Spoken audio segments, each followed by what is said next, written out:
Voltamos com a nossa conversa com o Adriano Joia, que já fez vários projetos sociais aqui em Jacareí e continua fazendo.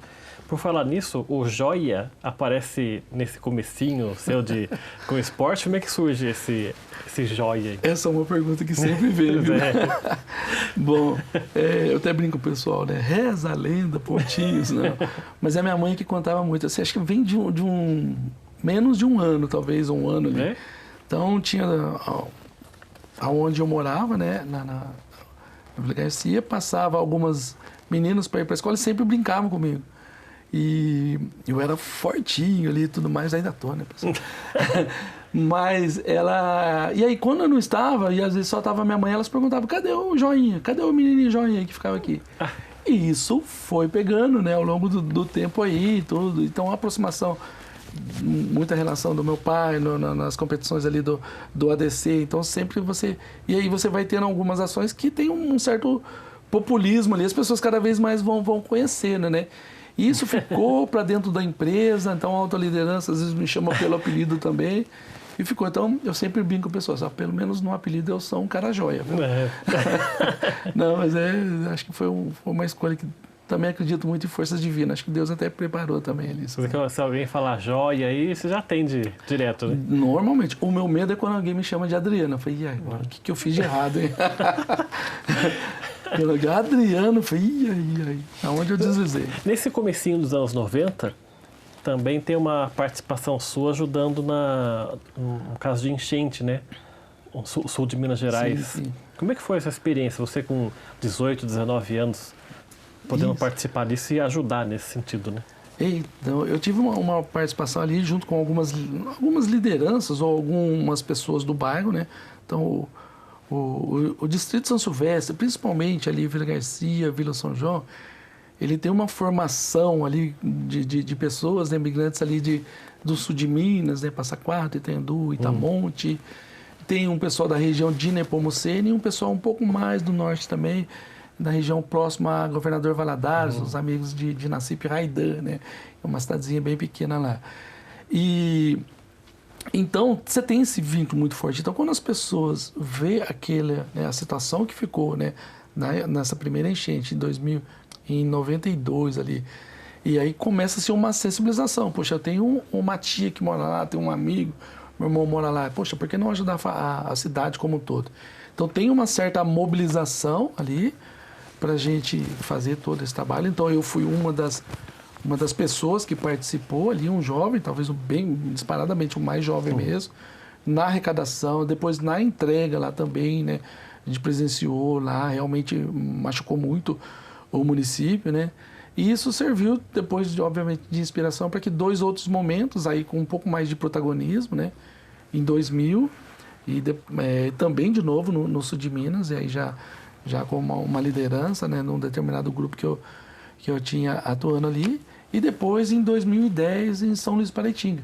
E aí, no caso, foi realmente esse lado humanitário, porque praticamente a gente não tem tantas pessoas que vieram de São Luís Paraitinga, né? Acho que é muito marcante aí também a questão da igreja caindo, caiu, né? Então, isso, a empresa puxou algo voluntário internamente e a gente puxou na comunidade e depois somou os esforços e a empresa levou toda a arrecadação. Mas a de 2000, quando a gente puxou isso mesmo, né, através de um grupo de jovens que nós tínhamos lá na frente, eu me lembro como um comparativo. Saiu numa emissora local aqui, regional, que o município de Caçapava, ao longo de uma semana, junto com o exército, né, local ali, conseguiu fazer todo um trabalho e uma arrecadação total de 3 toneladas de alimentos sendo mandado para lá. Nós mobilizamos isso em uma semana só no Distrito de São Silvestre e a gente conseguiu 3,2 toneladas, mais do que o município todo de Caçapava conseguiu. E eu acho que nessas experiências, né, que você ajuda essas pessoas, você fica ali frente a frente com o sofrimento humano, né? Você vê o quanto a pessoa tá penando para restabelecer uma casa, para pegar uma cesta básica que seja, porque a pessoa perde tudo, né? Naquela de São Luís do Paraitinga, a cidade inteira praticamente ficou embaixo d'água, né? E isso marca para você também ficar com essas imagens das pessoas ali desamparadas, sofrendo, tendo você e o seu pessoal como referência para uma ajuda, né? Não, sem dúvida. E além disso, eu levar os jovens para vivenciar naquilo. Então, dar esse protagonismo social já para eles ali numa juventude, num 14, num 16, num 18 anos em algum momento. E depois ter a partilha dessa vivência, obviamente que a gente não ia com todo mundo, né? Mas sempre tinha um momento do pós. Então, trazendo para eles, além dessa experiência que eu tive realmente também, né? Mas eles relatarem o que eles vivenciaram com aquilo. O que é você, ao longo da sua vida, construir o principal patrimônio, talvez hoje, de uma família que é a casa, em momentos assim, que muda, tão rápido você perder tudo. Muda os valores, né? Tudo. A pessoa... Né? Exatamente. Acho que são experiências, até comparando isso, eu tive que fazer um procedimento com meu filho no GAC, né, em São José, e ali eu falei assim, acho que era um local que todo ser humano precisava ficar só na recepção. 1 hora na recepção do GAC mudaria a percepção das pessoas em relação ao que se vale uma vida. E a sua participação agora, a gente voltando para a parte esportiva, no Elvira, porque você fez algumas músicas do Elvira, né? Vila Garcia. Do Vila Garcia, né? Como é que isso foi se montando ao longo do tempo também? Porque o bairro é grande, né? Então é fácil juntar o pessoal também. Sim. Acho que o bairro tem algumas fortalezas no distrito, né? 3 delas que a gente vê a mobilização social para a organização de eventos ou até tragédias que a gente comentou aqui já. A questão religiosa, eu acho que é muito forte também o bairro, né? E a questão esportiva. Então, acho que são 3 fortalezas que o distrito tem, né? O Esporte Clube Vila Garcia é uma delas, né? Então, um clube que está desde 83 aí, né? Então, eu acompanhei praticamente quase que o nascer ali do bairro, inclusive com o time feminino, a gente com 10, 12 anos, a gente era cobaia, jogava contra as meninas ali, já mais velhas aí, a canela saía roxa mesmo ali, naqueles primeiros momentos, mas depois ficaram talentosas mulheres aí também, né, do futebol. Então, essa construção junto com o time, né, eu fui muito mais de me dedicar o meu tempo ao outro do que eu mesmo ter esses momentos mais de lazer. Mas cheguei a disputar categorias de base ali, até no juvenil do clube também. Mas muito mais de fazer essa conexão, de trazer a torcida, então liderança da torcida mesmo. Hoje mesmo, né, o Dudu, que é o atual presidente, né, você pega o Osíris, né, que está na frente da liga também, aqui local. Eles eram o Marcos e o Eduardo do passado, que eu não treinei para ser os esportistas, né? E sim para ser cidadãos. E hoje, né, são exemplos de frutos que se vingaram, né? E já estão começando a produzir outros sucessores ali também. Então, me orgulho muito, né, trago o destaque dos 2 mesmo ali, que percorreram vários momentos. E sim, tem a questão de puxar a liderança da torcida, algumas músicas aí. O pessoal sempre canta ainda lá, que até hoje ainda aí está na linha de frente da torcida Sapopé. Como é que é a música? Bom, eu estou um pouco desafinado, mas é uma versão da Xuxa, né? Que é o Hilarie. Então é o Hilarie Sapopô. É o time do sapo mostrando o seu valor, né? E até hoje é contado. Cita 2 jogadores, né? Ali, inclusive bandeiras tem hoje em função desses 2 artilheiros aí do bairro. E é impressionante como você acabou de falar que o trabalho ele vai multiplicando, né? Porque você forma esses jovens, aí os jovens crescem, formam outros jovens, né? E aí esse trabalho é um trabalho sem fim, né? Isso é legado. Quando eu passo assim, a trajetória, eu vou trazer talvez o holofote só para os trabalhos com os jovens. Eu até usei isso como referência. Eu acho que se eu contar nos dedos ali, eu posso ter, sem dúvida, de errar. Talvez eu vou ser modesto aí e colocar, mas pelo menos uns 400, 450 jovens passaram na minha mão. E eu não consigo usar os 10 dedos da minha mão para contar quantos se perderam. Tem alguns. Mas a grande maioria desses jovens, né, hoje tem família formada, né, tem um bom trabalho. E são lideranças dentro de uma empresa, dentro de um comércio, ou até mesmo líderes sociais, como o caso dos 2 exemplos que eu citei agora. E aí vem falar com você depois que está formado, está casado, encontra você na rua, olha, essa é minha família. Como é que é para você ver isso depois, né? Tantos anos depois, ver a pessoa com família, com filho, e agradecendo você por aquele comecinho ali. tem que tomar cuidado, como eu vou falar aqui, para a emoção não vir acima, que realmente é muito gratificante. Quando um jovem chega, eu fiz questão de vir trazer o convite do meu casamento. Ó, filha, eu treinei com ele. Aí ela olha assim, ele é... Que aí você começa a comentar tudo que ela tem fotos. A gente tem um book de fotos. Inclusive tem uma página do Facebook que tem muitas coisas que a gente coloca, que é o Histórias de São Silvestre, né? Acho que é legal também, dá para ver algumas imagens ali também, que vão retratar um pouco do que foi essa trajetória. Porque, como você falou, por baixo, assim, 400 jovens que passaram pelo seu comando ali, sua ajuda, né? E é impressionante como isso vai, como eu falei antes, vai se multiplicando. Esse jovem tem filhos, passa para o filho o exemplo que você deu. Às vezes o exemplo que ele não teve nem em casa dos pais, ele teve com você, né? Não, isso é verdade. E alguns relatos de pais, assim, sabe? Que vieram assim, falar, puxa, depois que o meu filho entrou no grupo de jovens que você conduz aí, ele parou de frequentar ambientes inadequados aí, parou de mexer com droga. Então, você tem esses relatos. E aí eu coloco uma incógnita aqui.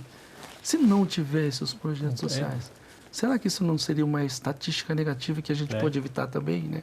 Quantos outros líderes sociais aí, né? Pessoas que podem contribuir, né? Isso eu estou colocando em formatos de tragédia, né? Mas na questão de saúde, entre outros, de quantos indicadores intangíveis, talvez, né, a gente não consiga mensurar nessa dimensão toda de uma corrente do bem, né? E a religião você trabalha de que forma? Você é evangélico, católico? Eu sou católico. Católico. A relação, né, com a Sua religião. família inteira, formação católica? A família da minha mãe católica, a família do meu pai evangélico. São ambas famílias muito grandes, assim, né? 10, 12 irmãos aí, mas com um certo, até eu diria, alguns protagonismos também dentro dos núcleos religiosos aí ligados. Porque, né? geralmente, quando a gente fala em religião para jovem costuma, às vezes, desdenhar, né? Não vem com esse papo, O atrativo, eu diria assim, que as iniciativas sociais eram um atrativo até então para os jovens, né?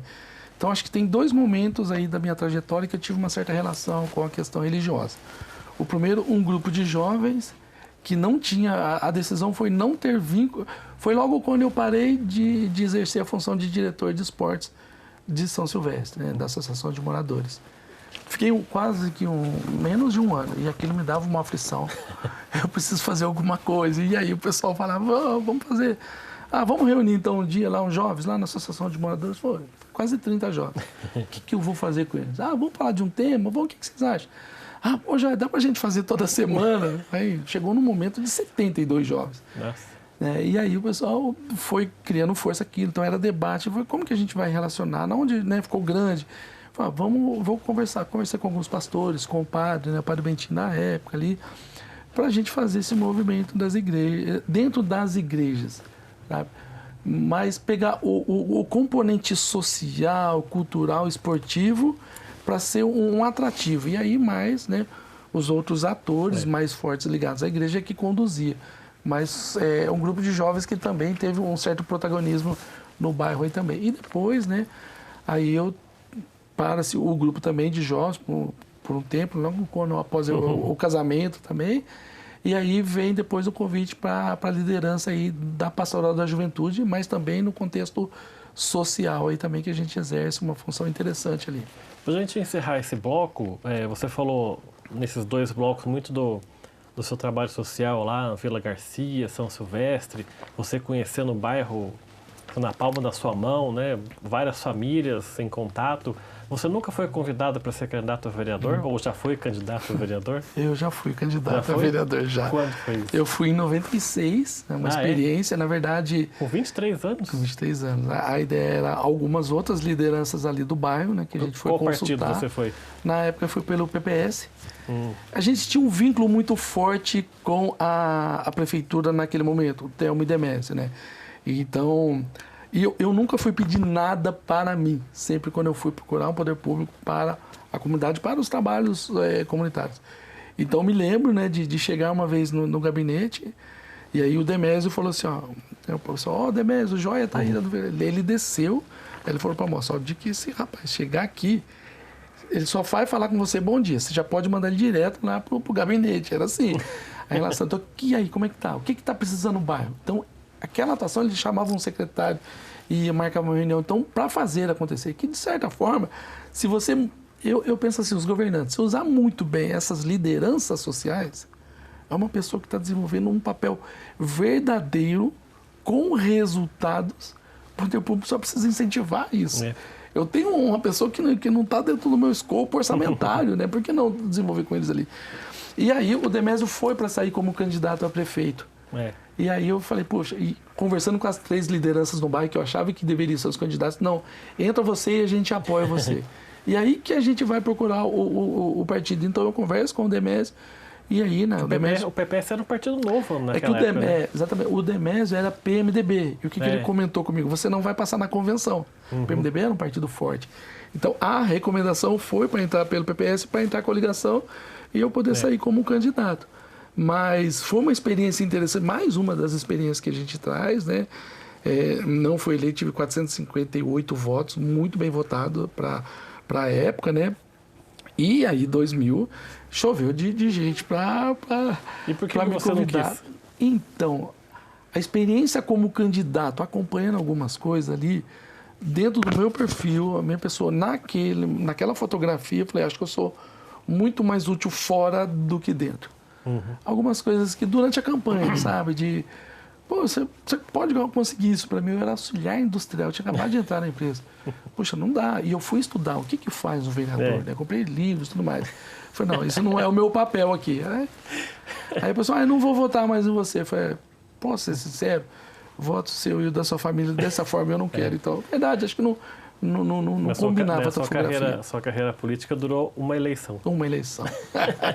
Tá certo, vamos fazer mais um intervalo aqui. O programa Gente em Destaque volta daqui a pouco, até já.